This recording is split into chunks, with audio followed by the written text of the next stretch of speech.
إن الحمد لله نحمده ونستعينه ونستغفره ونعوذ بالله من شرور أنفسنا ومن سيئات أعمالنا من يهده الله فلا مضل له ومن يضلل فلا هادي له أشهد أن لا إله إلا الله وحده لا شريك له وأشهد أن محمدا عبده ورسوله. Falënderojmë Allahun e Madhërisëm, atij bëjmë lavd, prej tij ndihmë dhe falje kërkojmë mbrojtje dhe strehë tek Allahu nga të këqijat e shpirtit ton dhe nga veprimet e këqija në punët tona. Ata që Allahu e udhëzon në rrugën e drejtë nuk ka kush që ta shpijë në humbje, dhe ata që Allahu me drejtësi në humbje nuk ka kush që ta udhëzoj. Dëshmoj se nuk ka të adhuruar me të drejtë përveç Allahut, i cili është një vetëm pa rival, dhe dëshmoj se Muhamedi sallallahu alaihi wasallam është rob dhe i dërguar i tij. Vëllezër të nderuar, kemi arrit tek fjala e Imam Tahaviut që thot në akiden që e ka shkruar: "Naqulu fi tauhidillahi mu'taqidina بتوفيق الله إن الله واحد لا شريك له." Themi se përket njësimit të Allahut, në tauhidin e Allahut, të bindur nga suksesi i Allahut, se vërtet Allahu është i vetëm, i cili nuk ka ortakri për të. Fjala e autorit naqulu, themi, është nëse bindja vetëm në zemër është jo e mjaftueshme. Për të qenë legal dhe i drejtë dhe i sakt besimi, duhet të shoqërohet bindjes në zemër edhe deklarimi. Prandaj deklarimi me gjuhë është domosdoshmëri për të vërtetuar besimi yt. Sidomos ata që e pranojnë Islamin. Pra duhet të jetë bindja në zemër dhe deklarimi me gjuhë, se unë jam musliman, dhe që duhet ta shpreh deklaratën islame. Pra, kjo me një bindje të fuqishme, e cila nuk guxon të njolloset me dyshime.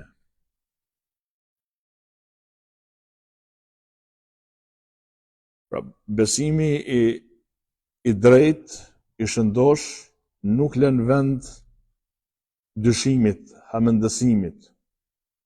Pra, i qëndrueshëm stoik në deklaratën e tij që e thot: unë jam musliman, unë besoj njësimin e Allahut, dhe këtë e ngulit thellë në brendësinë e vet.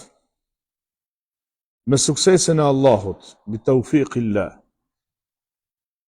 Pra kjo është një prej gjërave që e bën me dije lexuesit se muslimani nuk guxon me fitu atë sigurinë se unë jam bë musliman nga vetvetja, por me ndihmën e Allahut.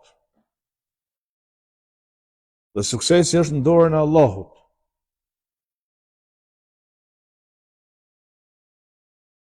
Udhëzimi për në rrugën e vërtet realizohet me suksesin që Allahu e jep aty, jo me mundin e njeriut. Pejgamberët e Zotit nuk kanë qenë ata që kanë dhënë sukses në thirrjen e tyre, pra Allahu Azza wa Jall. Pejgamberët, thirrësit, të gjithë janë këta orientues për tek e vërteta, sqarues të vërtetës, ndërsa kush e jep suksesin që njerëzit me pranu atë, është Allahu Azza wa Jall. Prandaj edhe për veten, edhe për tjerët duhet të kërkojmë ndihmën nga Allahu që me u manifestu udhëzimi hinor në zemrat e njerëzve. Dhe sidomos sigurisht edhe në veprimtari. Në njësimin e Allahut, pra në tauhid. Termi tauhid ka mbështetje në tekstet profetike, siç ka ardhur tek hadithi që tregohet nga Abdullah ibn Abbasi radhiyallahu ta'ala anhuma, që transmeton këtë hadith Buhariu dhe Muslimi, e që pejgamberi sallallahu alaihi wasallam e ka dërguar Muadh ibn Jabelin në Yemen. Edhe i ka thonë, inneke taqdamu ala qaumin min ahli al-kitab. Ti Muadh ki me shku të një popull që janë idhtar të librit.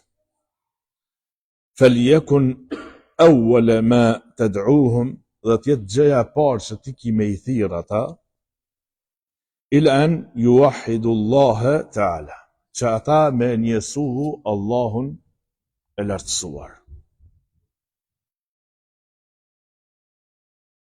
Pra, kështu du t'jetë mesazhi për çdo thirrësdhënë ditën e gjykimit. Çështja e parë që duhet filloj njeriu me ja mësu njerëzve dhe me ju bërë ftesë thirrje është njësimi i Allahut, me kuptu ata besimin e drejtë në Allahun e madhërishëm. Më pas, kur njerëzit e kuptojnë se çfarë është njësimi i Allahut dhe e fusin në brendësi, në gjoksat e tyre, atëherë startohet me thirrjen e dytë që është falja e namazit. Çu ka ardhur në hadithin e Muadhit deri në fund. Tjetër argument është fjala e sahabive që kanë treguar për pejgamberin sallallahu alaihi wasallam, fa halla Rasulullah sallallahu alaihi wasallam bit tauhid, labbaik Allahumma labbaik, labbaik la sharika lak labbaik. Pra pejgamberi sallallahu alaihi wasallam kur ka fillu haxhin, umrën, e ka fillu me talbije, me tauhid talbijen. Labbaik Allahumma labbaik. Pra është potencuar termi tauhid.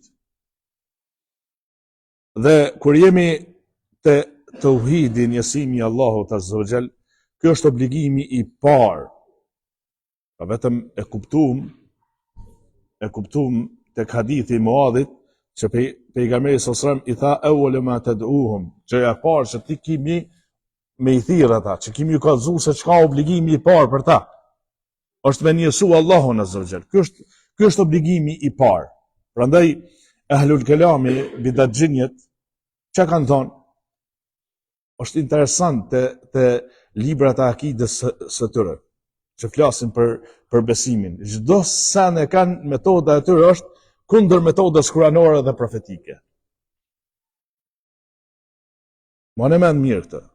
Metoda e kelamisteve në shqyrtimin, në ulumtimet e tyre besimore, është në kundërshtim me metodën kuranore dhe profetike. Pejgamberi sallallahu alajhi wasallam i tha Muadhit se obligimi i parë ata që kanë, e ti që e ki për mi thirr ata, çka është? Njësimi i Allahut. Pra gjëja e parë që ti ki me i thirr ata, është ata që me njësu Allahun azza wa jall. Kurse që thojnë kelamistat, obligimi i parë, çka është të njeriu? Është vrojtimi. Pra me vrojtu në krijesat e Allahut. Edhe në argumentet që Allahu i ka shfaqur, që njeriu me u bind pastaj në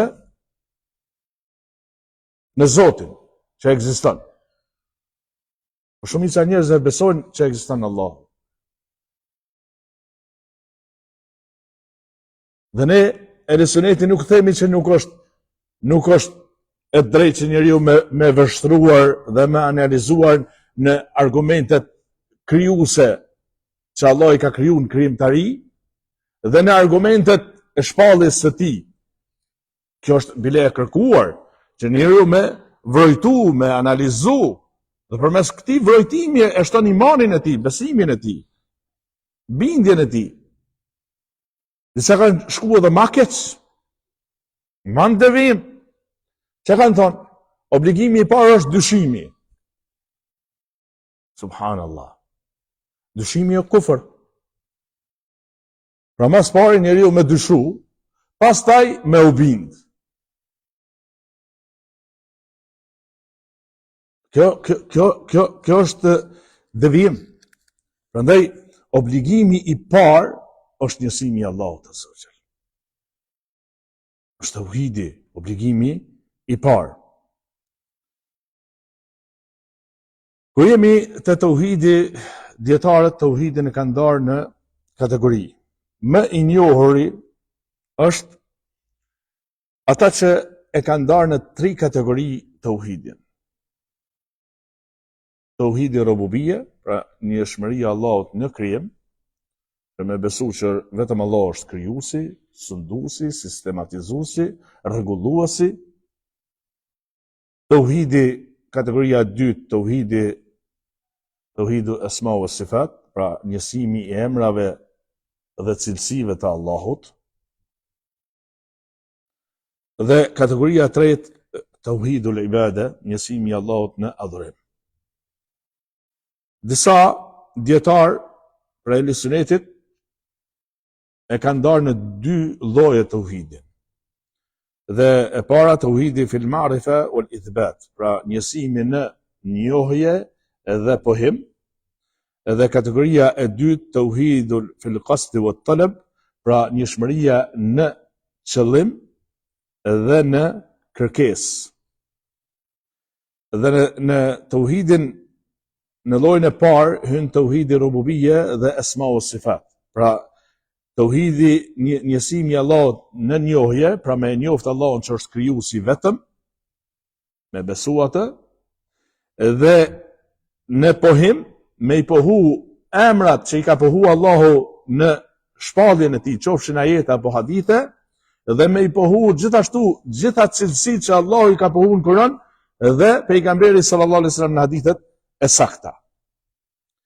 Dhe e dyta është për qëllim tauhidi uluhia, i njësimit në adhurim. Pra kemi një dallueshmëri në ndarje të tauhidit, por kemi një bashkërendim dhe pajtoshmëri në konceptin e botkuptimit të njësimit të Allahut azza wa jall, që përfshin aty njësimin e Allahut në krijim, në emra, cilësi dhe në adhurim. Pra nuk ka kundërshtim mes kësaj ndarje që e vrejmë tek dietarët e ehli sunnetit. Tjetër gjë, ndodh të lexojmë në libra apo të përmenden hoxhallar të ndryshëm tauhidin hakimia, njësimin e Allahut në sundim. Dhe ky lloj tauhidit nuk është i nevojshëm, është një shtesë e kotë. Dhe qëllimi atyre që e kanë qitë këtë kategori, që e kanë emërtuar në këtë mënyrë, është metodologjia e tyre kharigjite, e xhavarixhve, ata që flasin edhe i që nxitin popullin kundër udhëheqësave. Sa që më ka ndodhur mua, kur jam dalë prej xhamis, më ka pyetur njëri se ku studion, i tregova se ku studioj, kur isha student, atëherë, i tregova që jem në Medinë, tha i mbrejti atje nuk po gjykoj ke me ligjin e Allahut. Dhe une, ja bëra një pyetje, sa ajeti kuranor, o men lem jahkum bima anzal Allah, fa ulaika humul kafirun, e kush nuk gjykon me ligjin me ata që ka zbritur Allahu, ajo është prej pabesimtarëve. Fjala o men, e kush, nuk është vetëm për udhëheqësat, është për secilin për neve, për secilin besimtar. Dhe pyetja ime për të ishte se ti nga mëngjesi kur e ke fal sabahin deri me shtash, ishte namazi i drekës, a ke gjyku me ligjin e Allahut 100%? Askush nuk mundet me thonë. Prandaj është let me fol i bazuar në epshe, në dëshira. Prandaj, këtë tauhid që e trumbetojnë, tauhidi hakimia, është pjesë e tauhidit rububia dhe uluhia.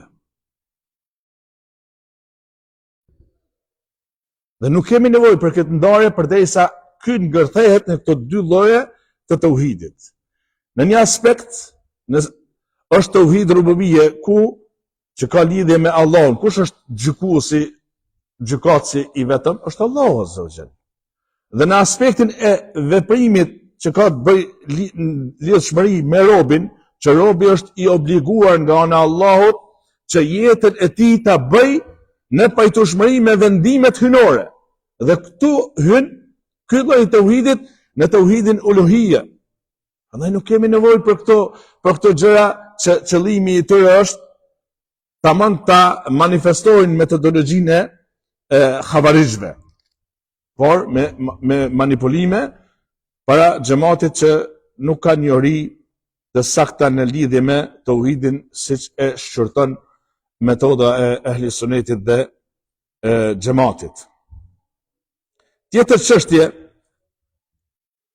që sot mund të lexoni apo t'ju fusin dyshime është se bidatxhinjet e kanë përhapur përmes librave të tyre dhe ligjërimeve të tyre se ndarjen e tauhidit në 3 kategori e ka shpikur, ka bë bidat Ibn Taymija rahmetullahi alayhi.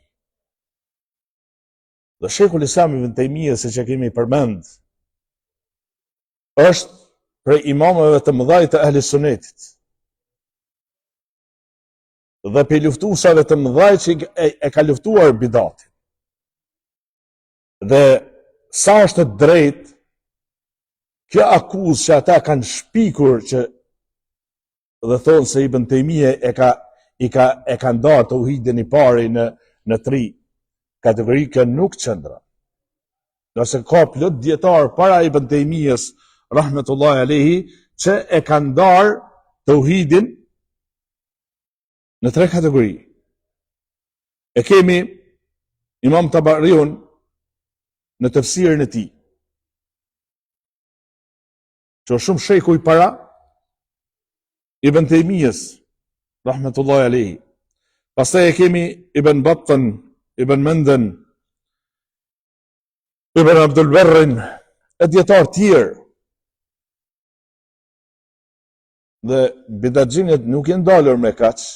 Njëri prej tyre që është koka e xehmive bashkohor, Saqafi, që ka thënë ndarja e tauhidit në 3 kategori është sikur puna e Trinitetit. Subhanallah. Triniteti që thot 3 zotë, e me e krahasu ndarjen që e kanë bërë dietarët në 3 kategori që sqarohet në mënyrë të mrekullueshme njësimi i pastërt monoteist i Allahut azza wa jall. Dhe këtij bidatxhiu xehmi i ka bërë kritik akademike dietari i madh profesor doktor Abdulrazak El-Badr hafidhullah me librin e tij El Qawlu Sadid fi Radd ala man ankara taqsim at-tauhid, pra fjala e fortë, mendimi i fortë, i fuqishëm në kritikën mbi atë që e mohon ndarjen e tauhidit. Dhe këtë libër i ka bërë prezantim dietari i madh i kësaj kohe, Sheikh Ozani hafidhullah. Prandaj nuk është bidat ndarja e tauhidit. Se mund të thotë dikush, a ka ajet kuranor, a ka hadith që tekstualisht e thot që tauhidi është 3 kategori.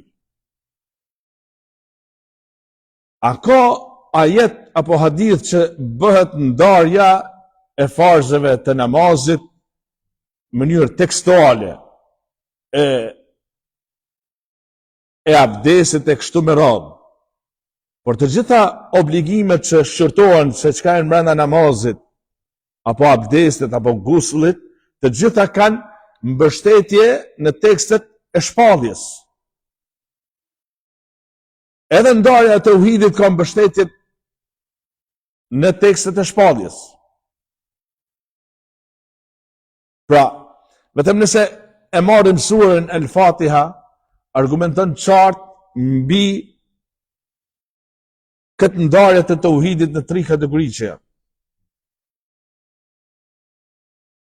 Pra ajeti Elhamdulillahi Rabbil Alamin, falendëruar qoftë Allahu Zoti mbikëqyrësi i botrave, argumenton mbi tauhidin rububia, mbi tauhidin asma wa sifat dhe mbi tauhidin uluhia. Tre ndarjet e tauhidit kemi te ky ajet kuranor. Hamdi, që njeriu e shpreh nga zemra, nga qenia e tij me dashuri Zotit që i shpreh falëndrim, kjo është për ibadeteve. Ekskluzivisht për Allahun. E pastaj mos shkrojmë te ajeti kuranor që përmendet që adhurimi i përket Allahut, iyyaka na'budu.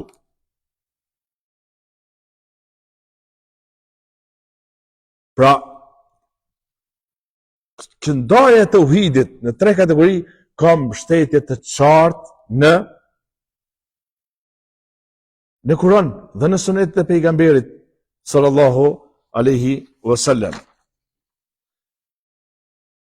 Kur jemi te argumenti, prej argumenteve të fuqishme për njësimin e Allahut azza wa jall, kemi fjalën e Allahut ku thot kul inna salati wa nusuki wa mahyaya wa mamati lillahi rabbil alamin. Thua jo Muhammed, kjo thirrje që Allah i ka thonë mi thonë pejgamberi umetit të tij dhe kjo thirrje deri në ditën e gjykimit. Thua vërtet namazi im, kurbani im, jeta ime, vdekja ime janë për Allahun Zotin e botës.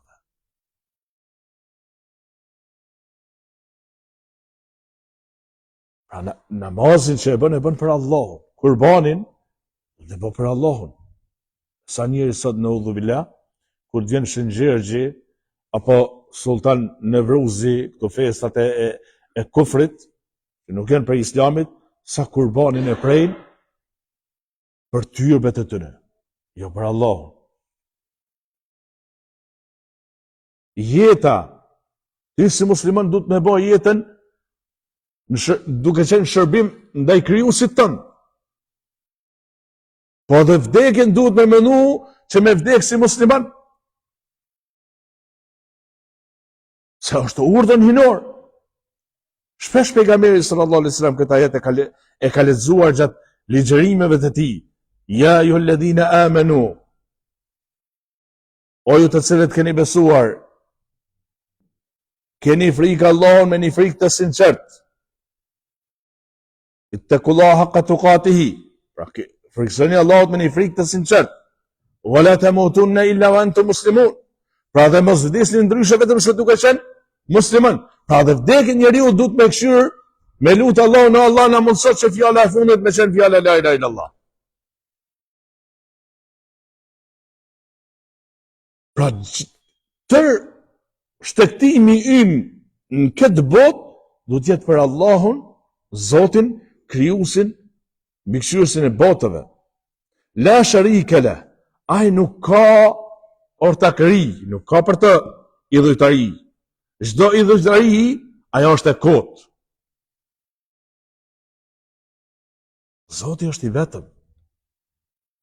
Wa bidhalika umirtu, për këtë jam obliguar, për këtë jemi të obliguar na gjithë. Me bëj jetën si musliman. Në shtrum me tauhid ndaj Allahut azza wa jall. Wa ana awwalul muslimin. E unë jam për të parëve prej muslimanëve. Salamu alaikum. Fjala e Imam Tahaviut, inna Allaha wahidun la sharika lah. Vërtet Allahu është i vetëm që nuk ka ortakri për të. Aleikum salam. Fjala wahid është për emrave të Allahut azza wa jall, i vetëm. Pra siç ka ardhur ajeti kuranor, huwa Allahu al-wahidul qahhar. Ai është Allahu i vetmi, i plot fuqishmi. Allahu është i vetëm. Dhe fjala la sharika la, ai nuk ka ortakëri, pra nuk ka ortakëri për të, për Allahun. Pra është i vetëm. Ibn Hajeri, rahmetullahi alehi, ka thonë, ky është përforcim pas përforcimit. Pra, kur fjala e Imam Tahaviut, vërtet Allah është i vetëm, është pohim këtu, është përforcuar njësimi i Allahut. La sharika la, nuk ka ortakëri për të, pra është përforcim pas përforcimit. Për të sqaruar madhështinë e pozitës së tauhidit. Subhanallah, çfarë fjale e madhe nga Ibn Hajeri.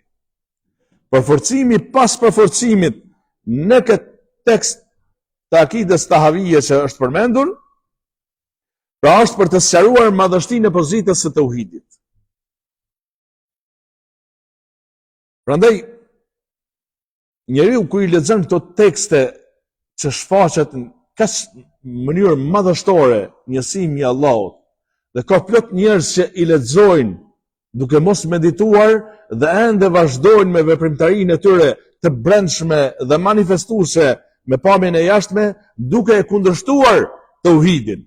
E ndoshta gjuhët e tyre e shqiptojnë këtë fjalë, që Allahu është i vetëm, që nuk ka ortak për të. Përforcim mbi përforcim, duke u argumentuar pozita madhështore njësisë së Allahut të plotfuqishëm. Dhe kur jemi të shirku, të idhujtaria, edhe shirku është në 3 kategori. Shirku në rububie. Pra ne përmendëm të tauhidi rububie, njësimi i Allahut në krijim. Me thonë që Allah është krijuesi i vetëm me besu bindshëm. Dhe shirku këtu bëhet në qenjen e tij. Pra kemi shirk në rububie që disa njerëz e kanë bindje se qenja e Allahut nuk është i vetëm. Siç është puna të nasarat, nazaratistët, të katolikët, ortodoksët, protestantët, që besojnë trinitetin, që thonë Zoti është në 3 qenje, në Atin, në Birin dhe Shpirtin e Shenjtë. Pra, kundërshtim i qartë në tauhidin rububie. E që mushrikët e Mekës, idhujtarët e Mekës, tauhidin rububie e kanë besuar. Se në plot vende Allahu në Kur'an thot, nëse ti pyet Muhammed ata se kush e krijoi qiellin dhe tokën, ata do të thonë Allahu. Ama me pyet katolikun, e me pyet ortodoksin e protestantin se kush e krijoi qiellin e tokën, do të thonë Ati, i Biri, e Shpirti i Shenjtë, të tretë. E që thonë këta 3 janë një Zot. Është e palogjikshme. Për çdo arsye ata thonë është sekret Triniteti, nuk mundën me sqaru. Si mëre nuk mundet mos sqaru besimi, çështja kryesore e fesë, që është besimi, dhe me lanë njerëzit mjegullin në trupulliren mendore për çështjen e besimit kryesor, që është besimi në Allahun, në Zotin krijuesin. Por ju thëni njerëzve që është sekret, të nuk mund ta besoj, ju duhet me besu ashtu të verbërisht, besoni Trinitetin, ama mos pyetni qysh e tek e si. Pastaj në krijim kemi shirku në krijim, siç janë filozofët, e të cilët e kanë bindjen se materia është e pa fillim, ata që e besojnë edhe Zotin thonë ka fuqi mbi këtë materie,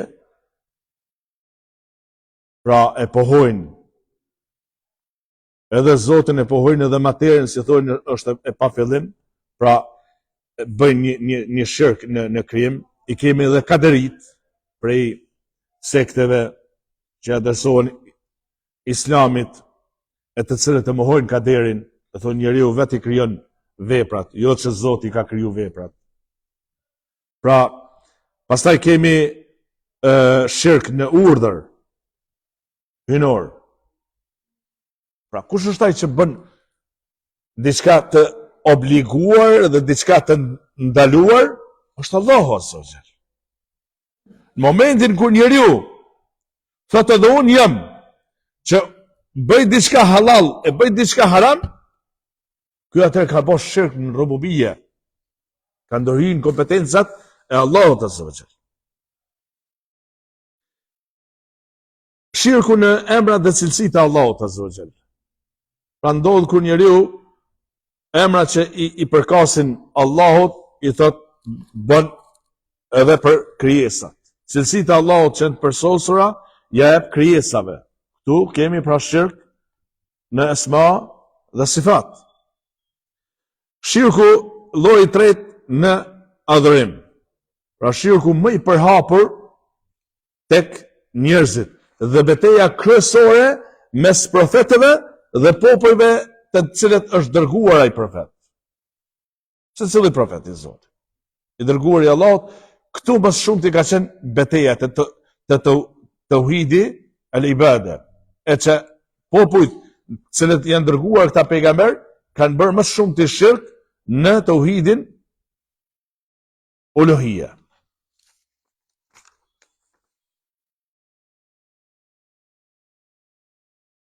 Vazhdon Imam Tahaviu me fjalën wala shay'a mithluhu. Pra dhe asnjë gjë nuk është i ngjajshëm që i shëmbëllen Allahut. Këtu kemi një mohim i cili fakton mbi përsosshmërinë absolute të krijuesit. Çdo kund në tekstet e Kuranit apo haditheve profetike ku përmendet mohimi në lidhje me atë që i mohohet diçka që i është nveshur Allahut padrejtësisht, dije se aty në veten ngërthehet përsosshmëria absolute për Allahun Azza wa Jall.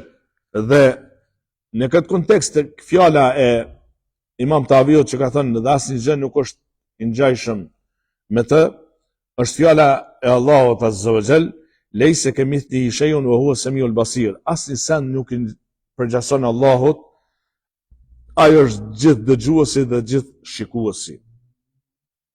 Pra, ajeti tjetër kuranor, "Walam yakun lahu kufuwan ahad", dhe asnjë gjë nuk shëmbëllen, nuk është i ngjajshëm me Allahun. "Fala tadribu lillahi al-amthal", prandaj mos i përshkruani Allahut shembuj nga vetja e juaj, çush ja u merr juve mendja. "Inna Allaha ya'lamu wa antum la ta'lamun", vërtet Allahu din ndërsa ju jeni që nuk dini. Pra mohimi në tekstet e shpalljes, ma në mend mirë këtë, mohimi në tekstet e shpalljes, qofshin ajete apo hadithe, është në mënyrë të përgjithshme. Ndërsa pohimi është në mënyrë të detajzuar. Çdo gjë që kemi në tekstet kuranore apo hadithet profetike që i mohohet Allahut është në mënyrë të përgjithshme, sikur të ajeti lejse kemithlihi shay'un. Asnjë sen nuk është i ngjajshëm me Allahun, pra në mënyrë të përgjithshme. Wa huwa as-sami'ul basir, dhe ai është gjithë dëgjuesi dhe gjithë shikuesi, pra kemi detajizim të pohimit të cilësive të Allahut Azza wa Jall. Prandaj nuk është edukative, nuk është për edukatës, dikush njeri i thjesht me shku të nimret, të sundimtari, ose të kryetari i shtetit, me thonë, ti as nuk je i palam, ti nuk je rëndës, ti nuk je, do me thonë, me përmend ato anë negative që duken të njerëzit, që nuk është edukative me thonë njeriu përshtetshëm. por ati mi afton mi thonë se ti nuk je sikur njerëzit e thjesht. Dhe mohimi i përgjithshëm shpreh edukatën. Dhe sa mohimi i detajizuar shpreh mos edukatën. Dhe kur një gjë e tillë është mos edukative, me ju shpreh një krijesës që ka sundim, pushtet, po çush është halli me ja shpreh në këtë mënyrë krijuesit të gjithëve? Allahu Azza wa Jall. Prandaj mohimi duhet të jetë i përgjithshëm, çush Allahu e ka thonë në Kur'an dhe pejgamberi sallallahu alaihi wasallam në hadithe të tij.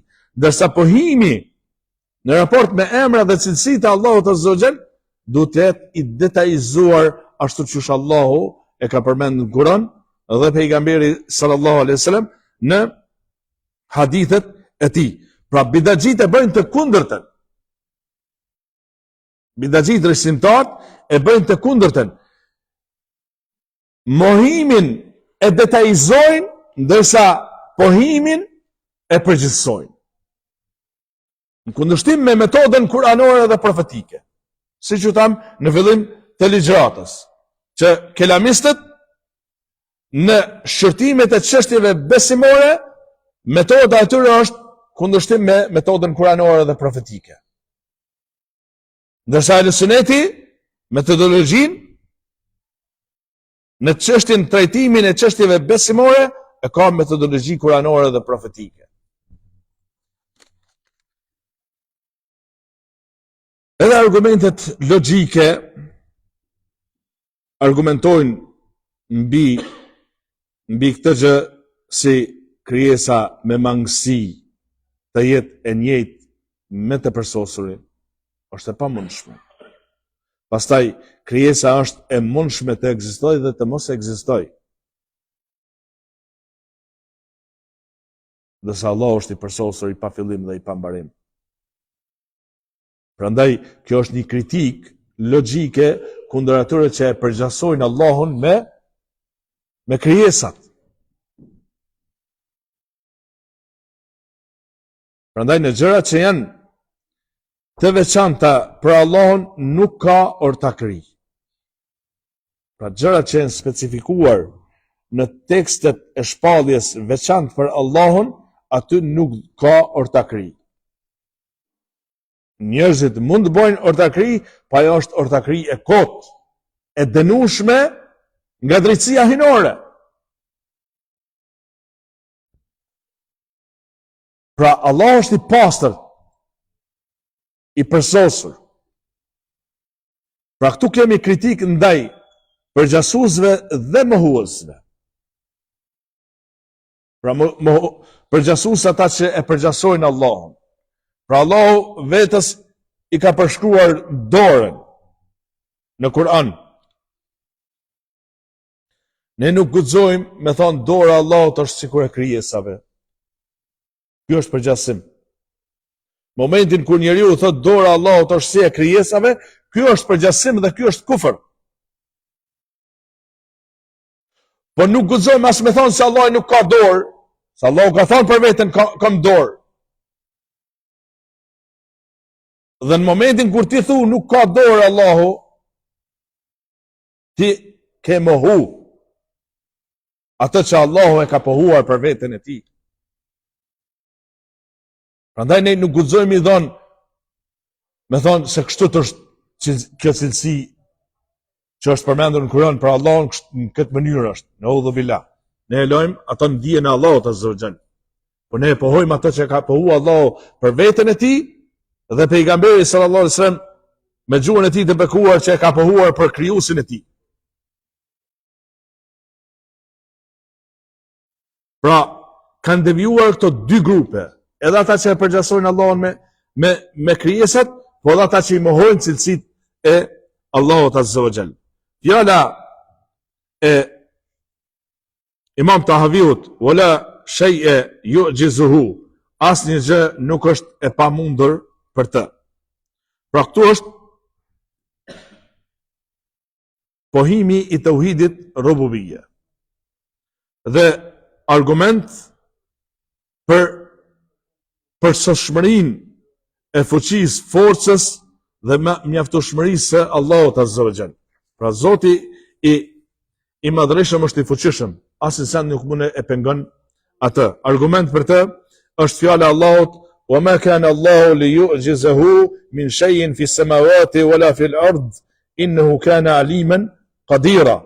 Pra asnjë gjë Allahut nuk i pamundsohet në qiej dhe në tokë, vërtet ai është i gjithdituri dhe i gjithfuqishmi. Pra pamundësia për të kryer diç mund ndodh për shkak të dy gjërave. Pra pse nuk mund të kryhet një gjë? Ose për shkak të mosdijes, kur nuk ka dije, ose për shkak të mos forcës, ku s'ka forcë, personi s'u ne bën diçka, ose kur nuk din, s'u ne bën diçka. Dhe shikoni Allahu subhanahu wa taala në fund të këtij ajeti, pasi ja ka mohuar vetes pamundësinë. Allahu çdo sa është e mundshme. E ka përfunduar innahu kana aliman qadira. Vërtet ai është i gjithdijshëm dhe i gjithfuqishëm. Pra eliminohet pamundësia, paaftësia tek Allahu subhanahu wa taala. Allahu siç ka thënë wallahu ala kulli shay'in qadir. Allahu është i plot fuqishëm për çdo gjë. Shumica e njerëzve e besojnë fuqinë e Allahut Azza wa Jall, por ka prej tyre që nuk e besojnë drejt. E drejt e besojnë vetëm ata që e kanë kuptuar drejt dhe parimisht shpalljen e Allahut Azza wa Jall. Për shembull, këtu i kemi filozofët të cilët e kanë mohuar fuqinë e Allahut Azza wa Jall, i kemi jahudit dhe nasarat, të cilët ja kanë adresuar Allahut lodhjen. Pra pasi Allah i ka kriju qiejt dhe tokën, në ditën e 7 ka pushu.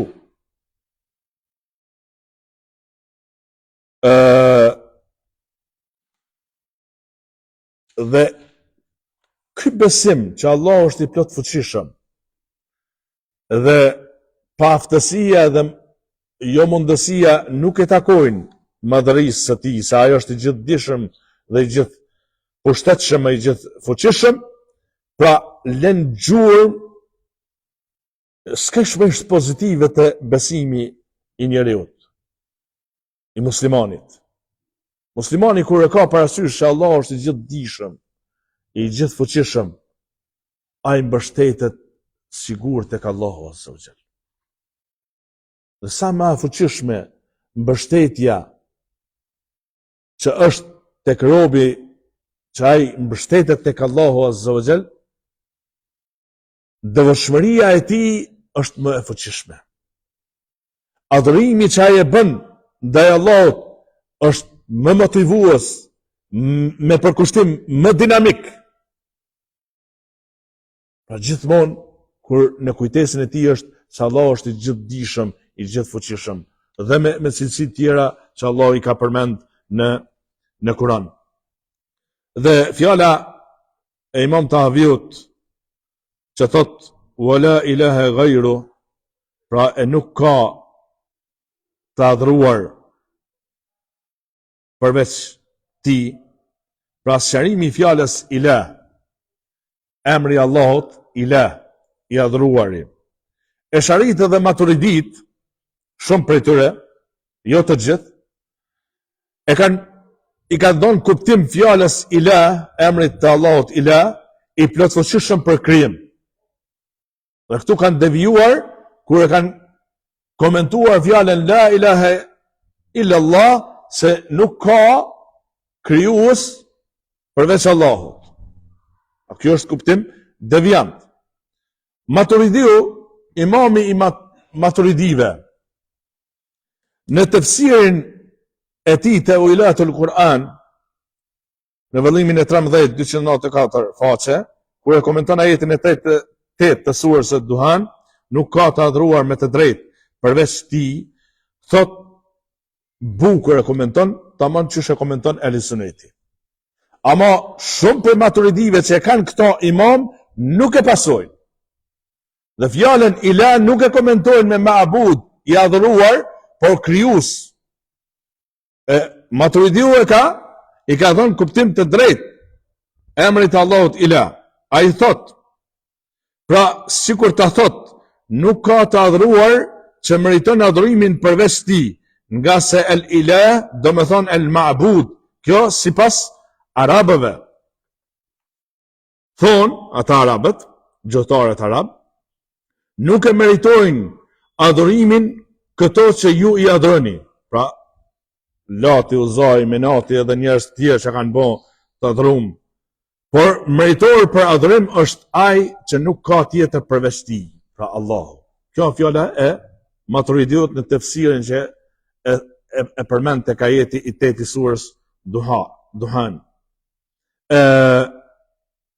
Tash nëse e shikojmë këtë tefsir që e ka bërë Maturidiu sakt që pajtohet me Ehlesunetin në këtë pikë, sipas idhujtarëve turbegji, ata që adhurojnë tyrbet, edhe sufive devijant, me këtë sqarim të shahadetit që e ka bërë Maturidiu, edhe ky i bjen më konë vehabi, se na quajnë neve vehabista. Turbegjit, ta që adhurojnë dhurët, idhujtarët turbegji edhe sufit devijant, Ehlesunetin i quajnë vehabi. Pra në këtë pik, edhe Maturidiu i bjen më konë vehabi. Prandaj, të çështja e fjalës la ilaha illallah, më në mend mirë është rregull, nuk ka njësim të Allahut përveç kur bashkohen mohimi edhe pohimi. Nëse ti thu vetëm Allah është i adhuruari, tu nuk i shprehti mohim. Se do më thonë ka dhe të adhurum tjerë, po edhe Allahu, mesin e tyre edhe Allahu është që adhurohet.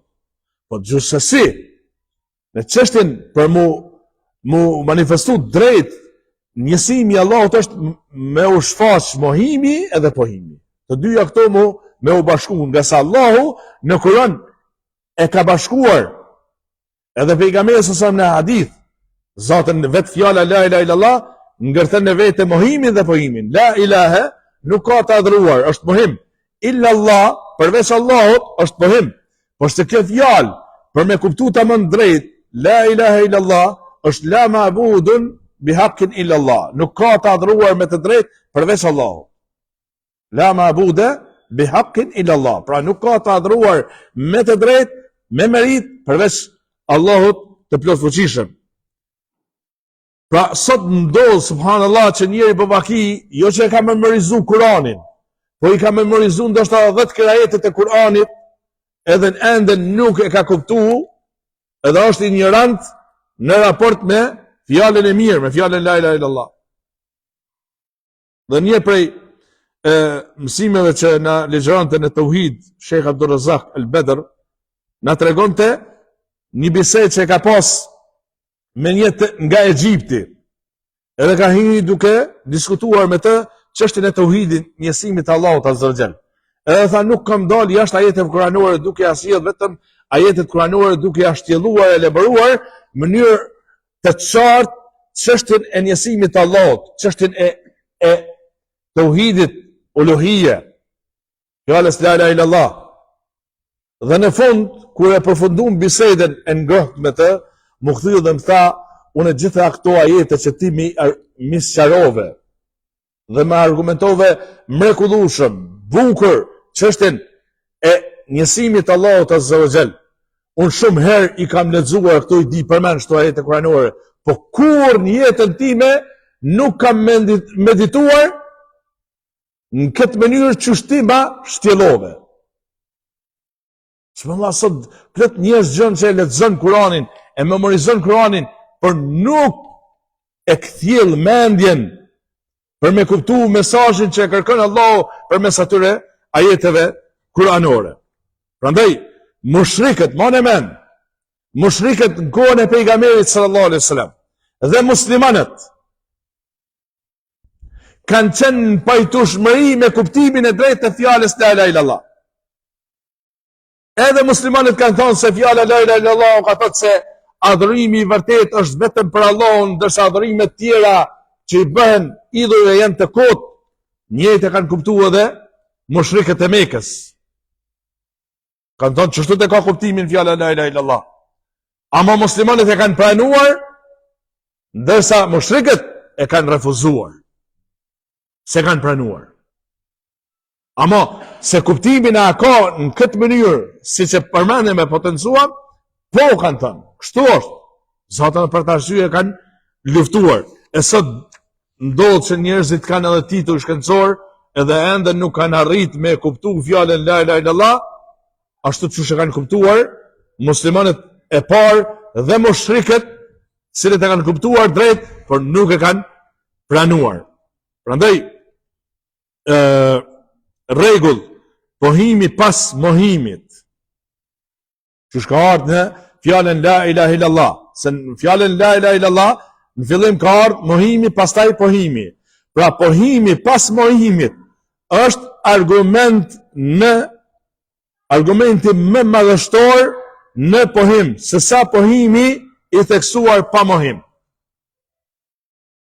Pra, kur pohohet njësia Allahut, masi janë mohuar të adhuruarit e kotë, kjo është pohimi më përmbledhës, më i saktë, më madhështor, se sa me e përmend vetëm pohimin duke mos e përmend mohimin e takutave e idhujve të kotë.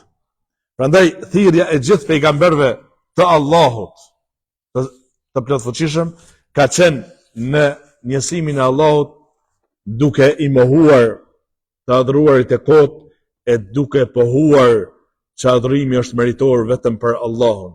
Wa laqad ba'athna fi kulli ummatin rasula an i'budu Allaha wastanibu at-taghut. Ne kemi dërguar të çdo popull pejgamber të dërguar, dhe misioni i tyre ka qenë adhurojeni Allahun dhe largojeni tagutave. Tagutë çdo sa që adhurohet përveç Allahut. Kaq person të vëllezër të nderuar, lut Zotin Madhërisëm na bëj për atyre që ndjekim drejt udhëzimet që Allahu na i ka dhënë në Kur'an dhe pejgamberi sallallahu alaihi wasallam në hadithe të tij të sakta. Wa akhiru dawan alhamdulillahi rabbil alamin.